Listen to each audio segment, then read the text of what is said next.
India is witnessing some robust economic growth and looking at way to sustain it and bring it close to double-digit growth in future. India's highly anticipated second quarter GDP numbers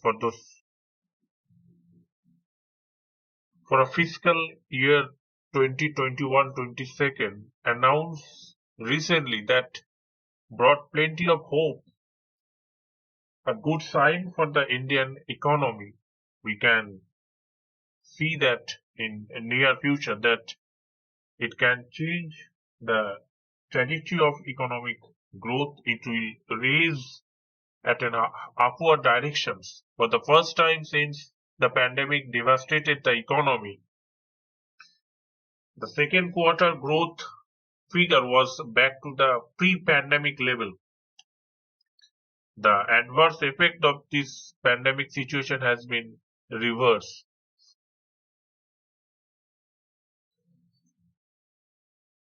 It's indicated that the Indian economy was on the road to recovery, back to its normal stage. India is among the few countries that have recorded a consecutive quarter of growth amid the pandemic, reflecting the resilience of the Indian economy. The recovery was driven by a revival in services, full recovery in manufacturing, and sustained growth in the agricultural sectors. The challenges now is to ensure a robust and sustained recovery, and the road ahead is nothing less than the arduous conditions. The half-yearly growth for this promising, but when compared to the pre-pandemic year of 2019 or 2020, there was still plenty of catching up situation. That's the expert opinion that they are making a point. The most famous economists are trying to deal with this pandemic threat, and this growth was on the decline, has an average of 4 to 5%. India needed to set much higher benchmark for the full recovery. We can say in the economic terms that a V-shaped recovery that's back to its normal condition. Nothing to crow about. The fact that it's create had enough a downturn and recovery will always be V-shaped. We expect that it's important factor that we come out to this situation and will return our trend level of growth. That should be 8 to 9%. As we expected, we are feel that it is a requirement for the country like India to sustain its position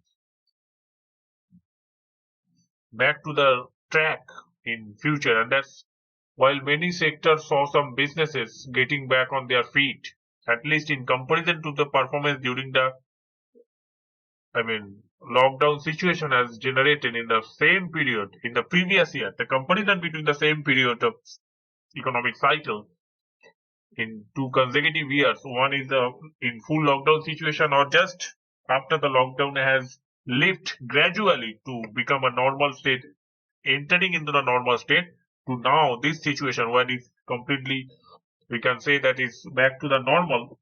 Everything has been going as usual in the pre-pandemic compared to the pre-pandemic level is same as, and the latest variant and concern of this Omicron, the SARS-CoV-2 virus, and it's surging in some countries while the spread in India is still limited. It's hard to reliably predict or anticipate it, the progression, but the rising Omicron cases numbers had led a scaling down of the growth projection for the global economy, and government implement those new containment measures to slow down their plans to reopen those borders and resume those economic activities involved.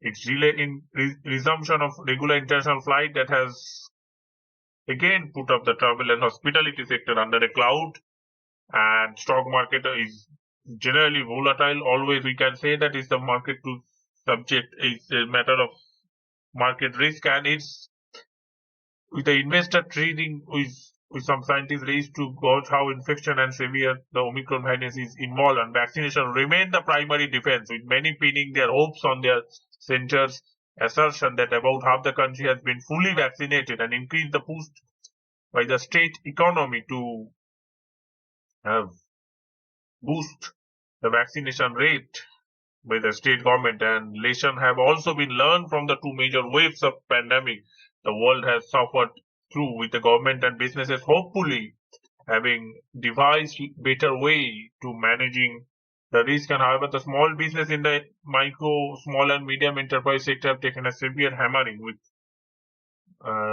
many unable to revive and others still struggling for lack of working capital. Rising raw material and transport costs, or poor supply and demand is the factor that rising production will boost the economy. It will create the demand in the industry that the market is required, and that will help to increase the PMI sector index, we can say, in manufacturing sector. And GST holding is also become a steady. The gross GST collection have remained over 1 lakh crore per month, and it's an important parameter to sustain.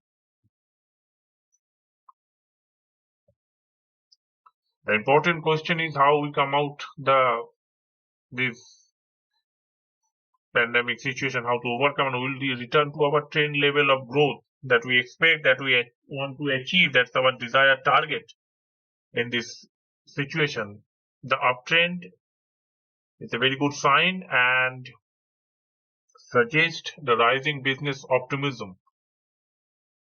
It is puzzling that even as the government has made some reformist moves and pushed for spending overall on infrastructure and defense, it was stuck back to the spending overall, and its possible reason could be the compensate for the crunch in revenues in the pandemic years and avoid those straining government finances.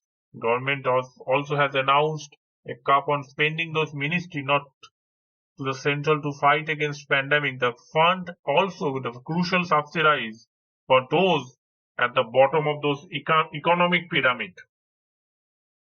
Along with those investment, obviously the economic drivers are also very much in a better way to deal with those agricultural, electrical generation, public administration, and defense services. Agriculture, forestry, and fishing, the growth is very unique, and we can say that it's a 7.7%, while electricity, gas, and water supply at 11.5%, manufacturing at 4%. The big worry remains the consumption, the private final consumption expenditure, which is very low from 20 lakh crore in the last 1920 to 19.48 lakh crore is down. And in the business shutdown operation, lay off staff or cut wages to stay afloat, leaving less money in consumers' hand. Growth in sector like construction, trade, hotel, transport, and financial services, all major employment generation, and is still sluggish and below this pre-pandemic level. Can contact those incentive sectors continue to struggle on a domestic demand side, and this demand size is for a side that makes a positive end, that will hope for the best in the future. That's a rise in low raw material costs also have crippled those small and medium scale enterprise sector. In India is a lack of access to the finance and still saddled with debt, and the inflation is also a problem that the main concern in India's economy is facing right now. So that's all for now. Thanks for watching. See you in the next video.